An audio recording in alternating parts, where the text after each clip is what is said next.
All right. Hello and welcome, everyone. So before we get into today's video, we have a sponsor for today's video, and that sponsor is The Ridge. As you probably know from our previous spots, they make high-quality compact wallets out of metal and elastic, and I've used and loved them for years. But I've recently been fond of the premium Damascus steel style. If you'd like to get yours, you can head to ridge.com/brozime and enter code brozime for 10% off. And thanks so much to The Ridge for sponsoring us once again.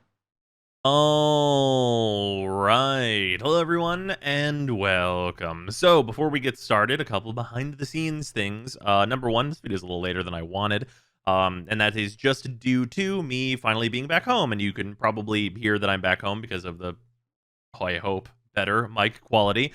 And then outside of that, also, today is the last, as I'm sure you saw, Ridge sponsored video. I do very much actually use these, and it has been great to work with them, even though these last few videos are maybe a little closer together than they were initially supposed to think. Ridge videos are maybe supposed to be a little more spread out than they have been leading up, but the Ridge is super solid, and hopefully we see more sponsored videos from them in the future, because it's a good thing. So yeah, if you guys haven't gone through and done any promo code stuff for them, go do that if you are looking for a gift for somebody.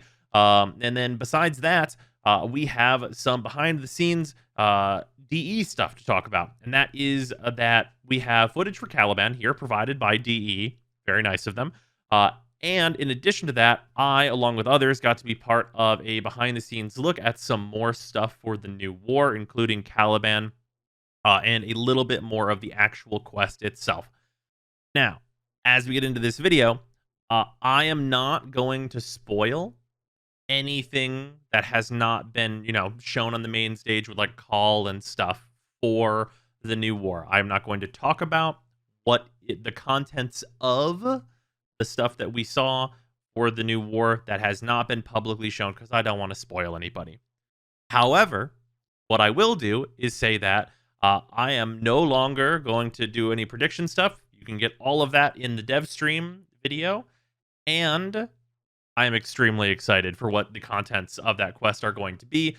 There is some incredibly interesting stuff that that might not show well on a main stage, but is incredibly interesting to me, that we got to see. Very, very cool, making me really crave the 15th, because there's going to be a million things to talk about on the 15th, just based on the very small sliver of additional information that I have.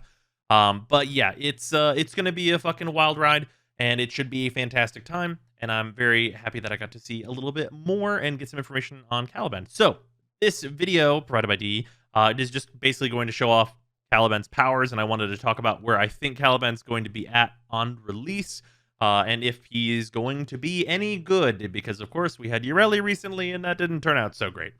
But Caliban at least looks like there's a lot of potential for him to be better.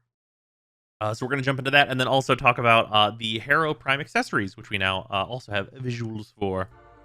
Okay, we have Caliban, and this is just going to be, a video. We're going to scroll a little bit on here. I'm going to show the whole thing, but we're going to scroll and pause at specific points for noting specific things.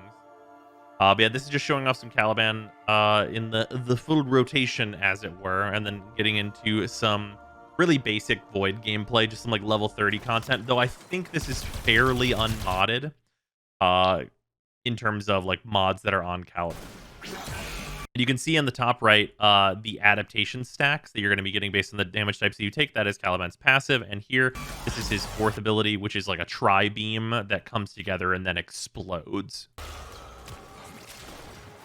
Which we'll see if there's like, level scaling or anything on that ability. This is his third ability, which is his like Rhino Stomp, which seems pretty interesting. And then we have the Conculus summoning. And the Conculus summoning, notably, my initial reaction was that it was going to be terrible because it's an AI summon. And that very well might be true. But of big note is they are constantly regenerating shields and over shields for Caliban as they're just kind of around and at a pretty good distance. So if they can both, or if their range is large enough, they don't even need to do this. If they can keep up and not die, it might just be an incredible survivability tool more so than anything else. And them hitting enemies might just kind of be a novelty, like an addition. because constantly regenerating shields is going to mean that you don't ever drop your shield gate. So it's going to be basically completely impossible to kill you, uh, if that is the case. And of course, we have Caliban's 1 here, which is basically just like the Conculus spinning. But you can see the range on it. Look how close these enemies... Like, this is a pretty considerable range whenever the damage starts happening. I do have some worries with this ability in terms of the damage output, because from what we can see here, it's not very good. But it could be that this ability is one that scales with your melee mods. And from that, if the range is very good and the scaling is very good, whether that is, through like percentage or like level based or what have you from the enemies, or just through straight mods, it's very possible that this could be a very, very powerful room clearing ability, were it to have appropriate scaling, just based on the nice ranges that we see here. But the thing that gives me a worry is that this is like a level 30 Lancer, and it does not die from a pretty considerable amount of that ability being used on it.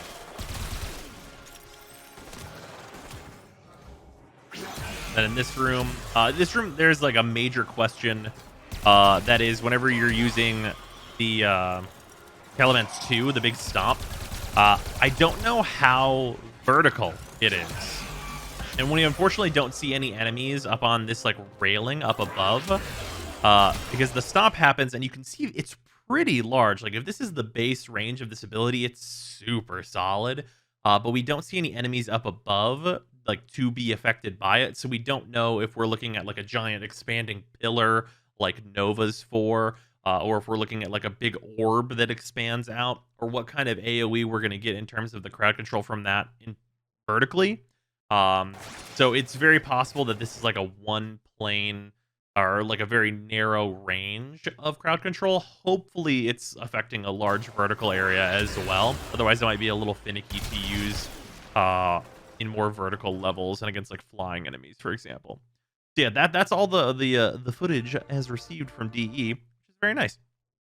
With that, we do also have just straight up this is the armor and Sindana in the Harrow access.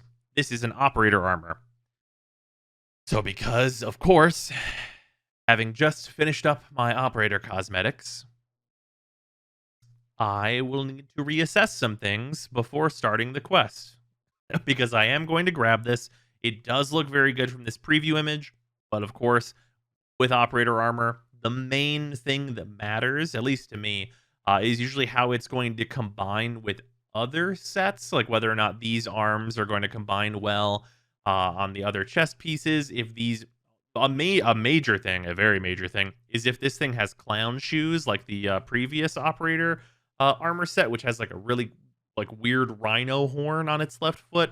These are like some like just nice, reasonable pants. That sounds great. The helmet looks nice.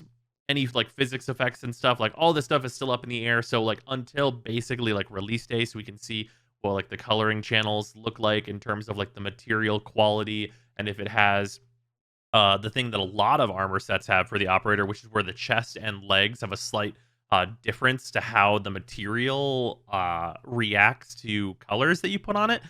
So that's all kinds of factors that need to be, figured out. But in general, like from what we can see of the design here, it looks super solid, and I'm excited to do some fashioning with it. The Sindana, I'm less hot on the Sindana. It's like fine. It seems like a totally reasonable Sindana, but it's like, it's like, it seems pretty normal. It's like a very regular, nice prime Sindana. Things are definitely more focused in on the operator armor for me. Also, the hood down version of the operator armor will also be interesting, whether or not it's just like maybe removing this face mask, or if like this whole top part comes off and you get this like hilariously popped collar or what have you from there. But yeah, should be very nice. But yeah, that's pretty much what there was to talk about today in terms of seeing some more Caliban stuff. Ideally, like the scaling is there. I think if the scaling is there, he's going to be a relatively simple Warframe to play, which is not a bad thing. That'll be pretty effective. So yeah, as as is normally the case, if the numbers are there, I think we got a real solid Warframe on our hands. But that remains to be seen. But yeah, thank you all for joining me. there will probably not be super too many videos until we get like very close to the actual release date. But I will see you guys then, and there will be some streams here and there as well, as there's a lot going on around here with me getting home and such. But I wanted to make sure this video got out so we could talk about the footage. But yeah, let me know what you guys think of the operator armor or Caliban or anything else, and I will see you later. Probably not tomorrow.